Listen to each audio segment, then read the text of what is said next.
పరిశుద్ధ గ్రంథం ఛానల్ వీక్షిస్తున్న ప్రతి ఒక్కరిని దేవుని పేరట వందనాలు తెలియజేసుకుంటున్నాం. ప్రేమ, సంతోషము, సమాధానం సదా మీకు తోడే ఇంటి నడిపించును గాక. నిన్నటి దినాన కీర్తనల గ్రంథము 5వ అధ్యాయం చదువుకున్నాం. ఈరోజు కీర్తన గ్రంథము 6వ అధ్యాయం చదువుకుందాం. యెహోవా, నీ కోపము చేత నన్ను గద్దింపకము, నీ ఉగ్రతతో నన్ను శిక్షింపకము. యెహోవా, నేను కృషించి ఉన్నాను, నన్ను కరుణించుము. యెహోవా, నా ఎముకలు అదురుచున్నవి, నన్ను బాగు చెయ్యుము. నా ప్రాణము బహుగా అదురుచున్నది. యెహోవా, నీవు ఎంతవరకు కరుణింపకయుందువు?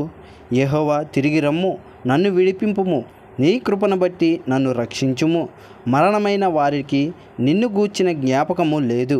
పాతాళంలో ఎవరు నీకు కృతజ్ఞతాస్తుతులు చెల్లించుదురు?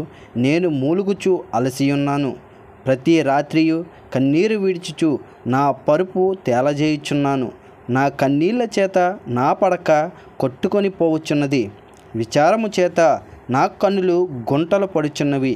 నాకు బాధ కలిగించు వారి చేత అవి చివికి ఉన్నవి. యెహోవా, నా రోదన ధ్వని వినియున్నాడు. పాపము చేయువారులారా, మీరందరూ నా యొద్ద నుండి తొలగిపోవుడి.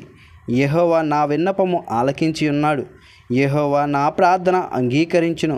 నా శత్రువులందరూ సిగ్గుపడి బహుగా అదురుచున్నారు.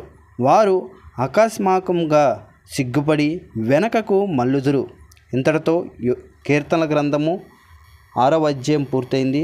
రేపటి దినాన కీర్తనల గ్రంథము 7వ అధ్యాయం చదువుకుందాం. ప్రేమ, సంతోషము, సమాధానం సదా మీకు తోడేంటి నడిపించును గాక. ఆమేన్.